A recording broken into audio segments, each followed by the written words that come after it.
Raid Shadow Legends. So what I want to talk to you today about are artifacts that can help you progress in-game if you're having trouble. Mainly stun artifacts and provoke artifacts, and how powerful they are for progressing in the game, as well as PvP and faction wars. They are crazy, and I think they're going to be the newest thing for everybody to use in faction wars, as well as defensive masteries to help you get through waves, to help you complete content that you need to, anything out there, and I'm going to show you how. So let's get into where you get these from first. Actually, let's go over here to dungeons. So in dungeons, if you do ice golems, and again, this is kind of more advanced, I guess. If you get to a point in the game to where you're mid-game, you're late game, or early game if you have it and you have an AoE class, to do taunting artifacts. They are very, very strong. Now keep in mind, with artifacts, you do not need to worry about resistance. You do not need to worry about accuracy. In PvP, this is crazy to AoE taunt somebody first turn if you have the speed especially. Taunt those guys to where all they can do back at you is their skill 1. It's very strong. Faction wars. If you get past stage 14 to the boss, right? The boss comes at you stage 1, stage 14, stage 21. Once you get past stage 14, it gets very hard in faction wars. Stage 15, 16, stuff like that, it's crazy. The way to really get through that is stun artifacts and taunting artifacts if the faction has a good AoE, or they can AoE pretty often, right? So if you look at all this other kind of stuff in here, I'm not really worried about it. I've done a review on each of the dungeons and what artifacts are good. I don't really consider a lot of stuff in ice columns to be great. You can get crit from substats, you know, as you're coming up, in-game anyways. As you're coming up, you can use this stuff, sure. And then over here on Fire Knight, you'll see the stun artifacts. 18% chance to stun each person that you hit, right, with an AoE. 18% chance, and it doesn't have to worry, and you don't have to worry about accuracy or focus. It's just boom, 18% chance. Now again, it's going to be crazy. So I'm going to show you some champions I have in here, and what I've been doing with them, and what videos. If you've been watching my videos lately about the Fellhound here, I took him through Fire Knights 20. I also took him through Ice Golems 20. We beat Ice Golems 20 with an all rare team. Check it out. A few days ago, 5 days ago, most all rare team with the Fellhound stunning people up nonstop.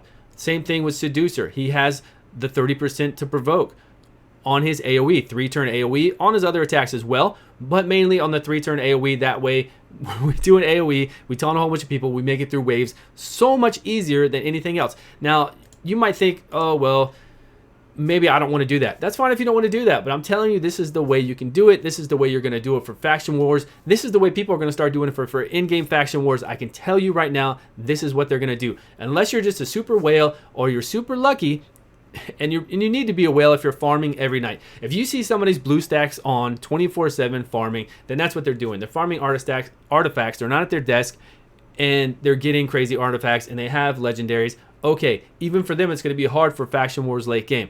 But for anything in this game, this is what I've learned. Defense tree is really good for this. I don't really use the defense tree for much else, but I will use the defense tree for Seducer, for Fellhound, and I'm going to make a Bellower, a defensive Bellower, because a lot of people use it as their farmer.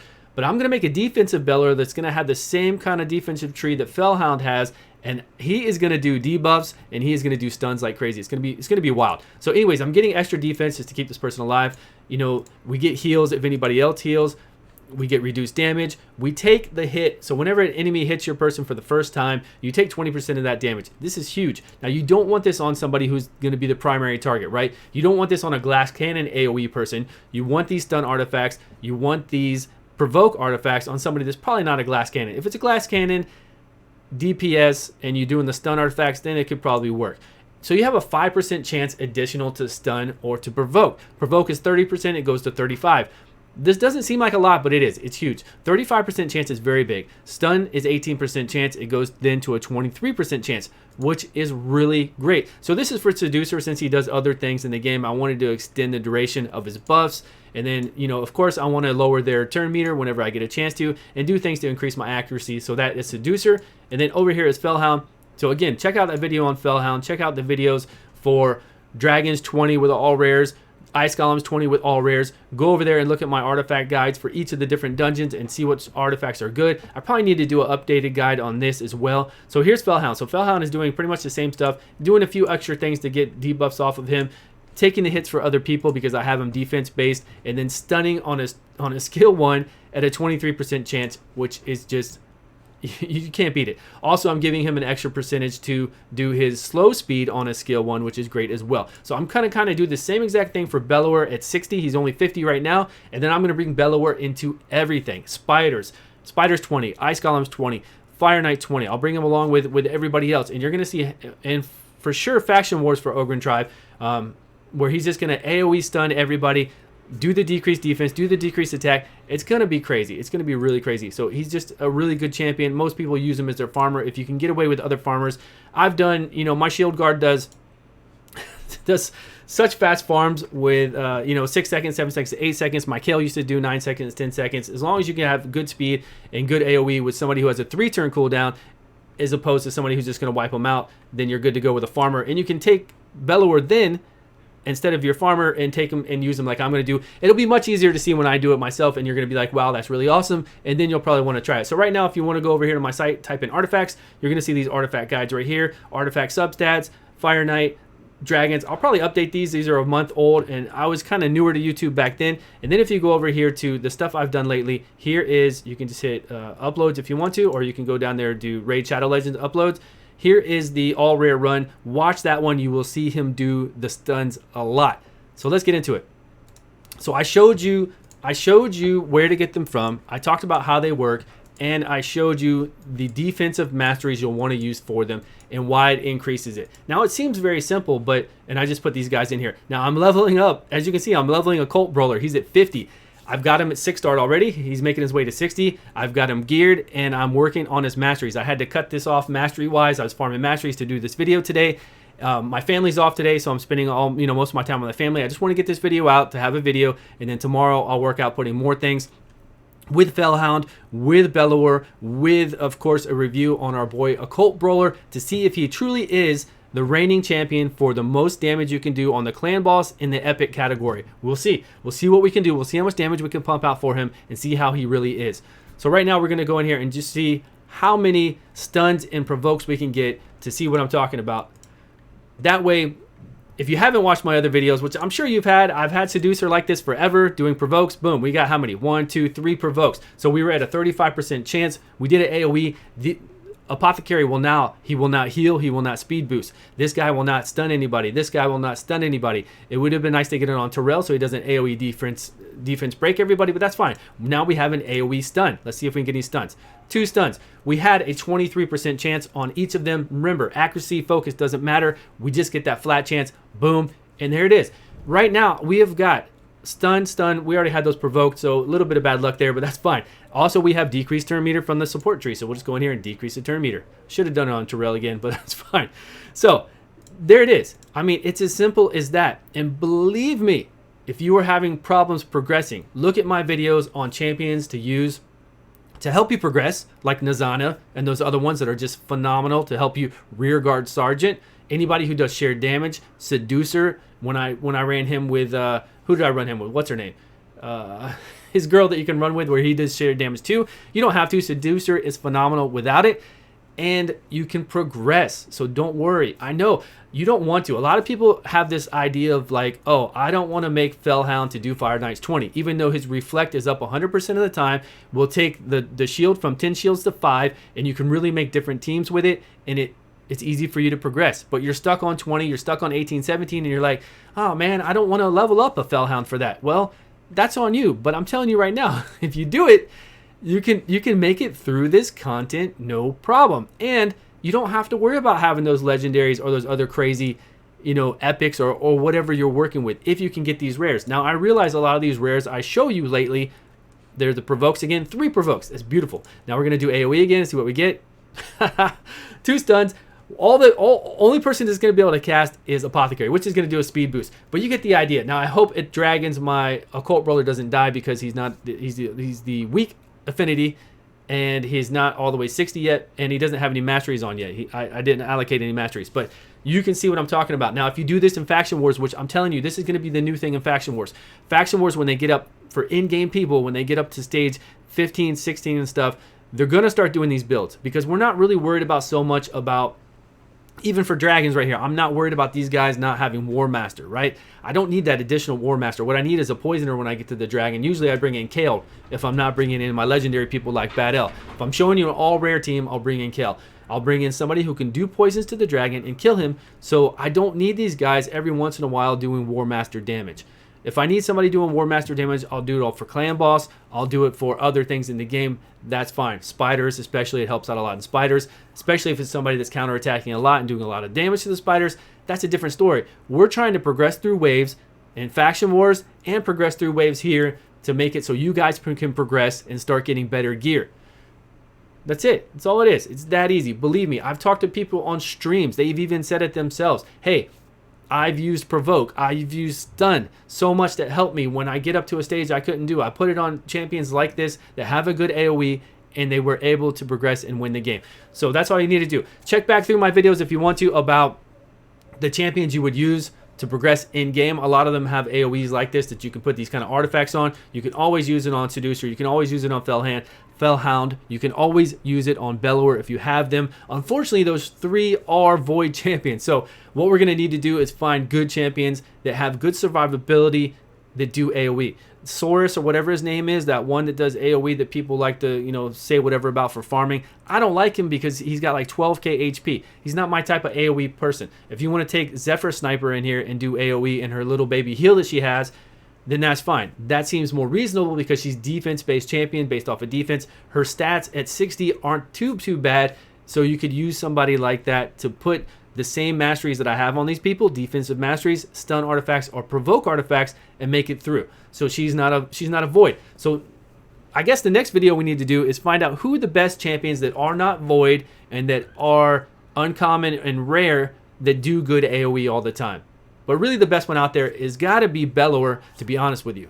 Just because he has such good debuffs, he has good high HP, he has good high defense, and if you're not using him as your farmer to farm 12, 3, or whatever you want to farm, then he is phenomenal for this and will help you progress in the game no matter what. Ogren tries Faction Wars, he will blast that. If you have this defensive build that I just showed you, along with the stun artifacts, he's going to go in there and do some serious work and help you through those waves. Because keep in mind, once you make it past that boss on 14, if you can make it past that boss, doing those other stages, you don't have to worry about a boss until 21, and you can still get 1 to 4, 2 to 3, whatever the glyphs go up to, probably 5 to 6 star glyphs if you can make it high enough, and this will help you make it high enough. And then also for the game, I mean, the whole thing I'm doing this video for is to help you progress in the game, not just for that. We don't have a good poisoner here. I haven't even been watching. I don't know if our guy Occult Brawler is good enough to do the job here the way he is. I guess he's gotten these poisons up. I don't know why we got stunned.